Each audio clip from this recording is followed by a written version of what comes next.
Doctor साहब, 3 प्रत्याशी घोषित हुए हैं। एनडीए गठबंधन से अतुल गर्ग को गाजियाबाद से टिकट दिया गया है। इंडिया गठबंधन से डोली शर्मा को टिकट दिया गया। जो अंश काला है वो बसपा से आए हैं। तीनों को अगर नंबर वाइज बात कीजिए, कितने कितने नंबर आप देंगे? वो देखिए, अतुल गर्ग जी को तो मैं नंबर दूंगा ही नहीं।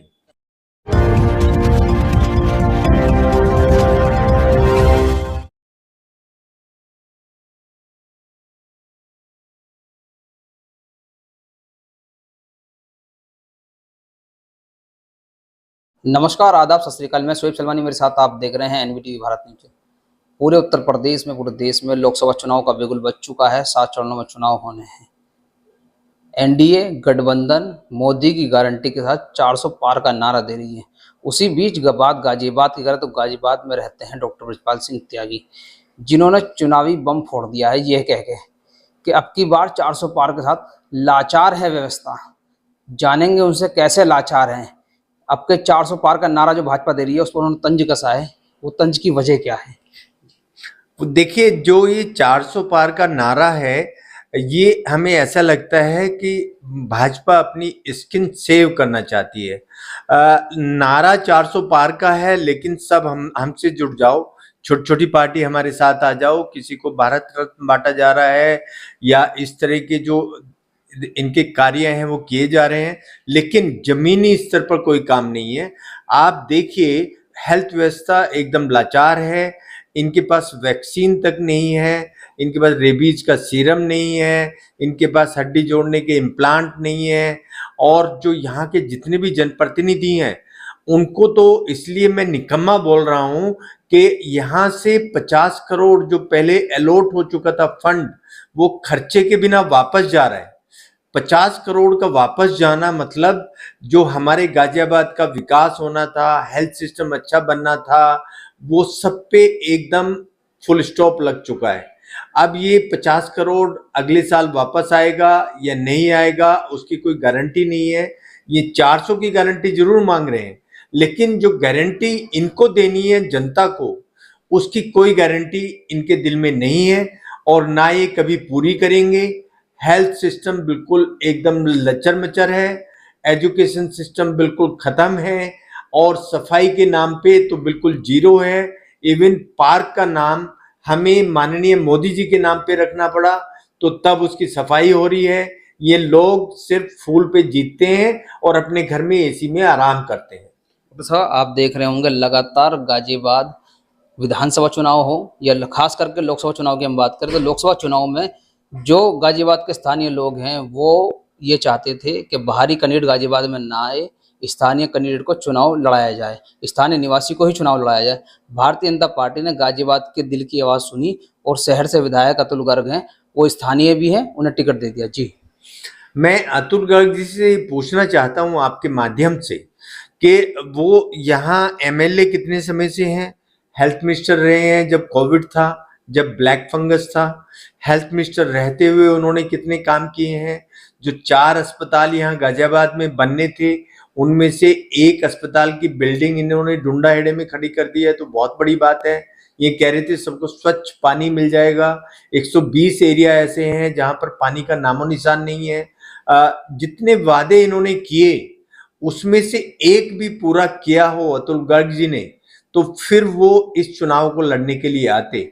स्थानीय का मतलब ये था कि ऐसा स्थानीय आदमी जो गाजियाबाद के लिए काम कर रहा हो, जो गाजियाबाद के लिए जीता हो, जो जो अपने गाजियाबाद को भारत में नंबर 1 बना सकता हो, ऐसा स्थानीय कोई भी आदमी, हम उसको चाह रहे थे, निकम्मे आदमी को नहीं।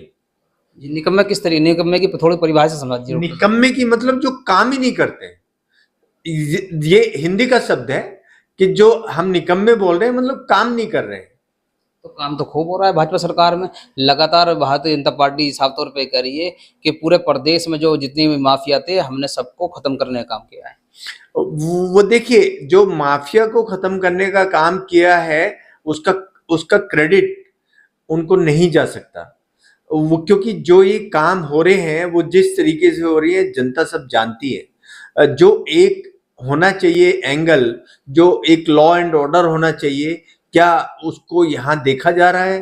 अतीक का इन्होंने मर्डर किया, अभी जो हुआ है उनको जहर दे के मार दिया। तो ये जो सब कार्य हो रहे हैं, क्या ये एक सिस्टम के द्वारा हो रहे हैं? एक सिस्टम होता है कि वो जेल में है, उनके ऊपर कार्रवाई होगी, उसके बाद जो कोर्ट है वो उसको तय करेंगे, उनको सजा देनी है, क्या सजा देनी है, तो क्या ये सुप्रीम कोर्ट से भी ऊपर है?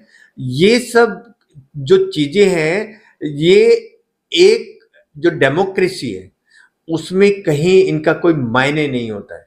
अभी बुद्धिजीवी सम्मेलन कराया गया था, बुद्धिजीवी प्रकोष्ठ का सम्मेलन कराया गया था, योगी जी आए थे उसमें लगातार। उन्होंने सभी सम्मेलन वालों को समझाया, उन्होंने सभी लोगों को, हमारे बुद्धिजीवी वर्ग के जो लोग थे उन्होंने समझाया, उन्होंने कहा कि आप ही हमारी रीढ़ की हड्डी हैं और आप ही चुनाव जिताने का काम करेंगे। सब लोग तालियां बजा रहे, सब लोग खुश हैं बिल्कुल।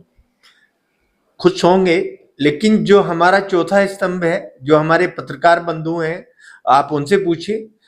वो उनको ये साफ लिख के भेजा गया कि आप इनवाइटेड नहीं है।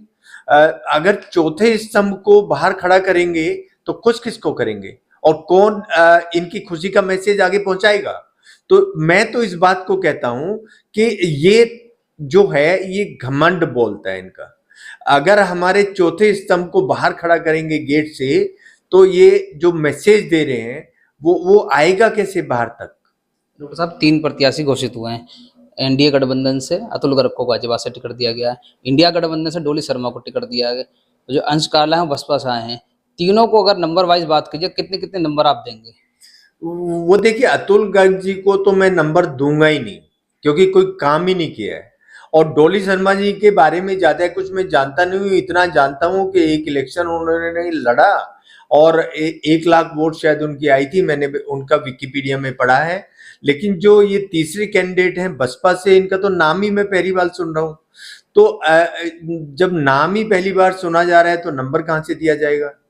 तो ये 2 कैंडिडेट तो हो गए कि इनको कोई नंबर नहीं दिया जा रहा है। और अब हम डोली शर्मा जी से बात करेंगे। अगर उनसे बात होती है तो तब फिर उनसे बात करके अंदाजा लगेगा किस कैलिबर की कैंडिडेट है और उनको कितना नंबर देना है। ये थे हमारे साथ डॉक्टर ब्रजपाल सिंह त्यागी, जिन्होंने बेबाकी से एनडीटीवी भारत के साथ चर्चा की और चुनाव मुद्दों को लेकर चर्चा की, और साफ तौर पर जो 400 पार का नारा भारतीय जनता पार्टी और एनडीए दे रहा है उस पर उन्होंने साफ तौर पर कहा है कि लाचार व्यवस्था के साथ 400 पार कैसे होगा। कैमरामैन अशोक कुमार के साथ मैं शोएब सलमानी, एनडीटीवी भारत न्यूज। धन्यवाद।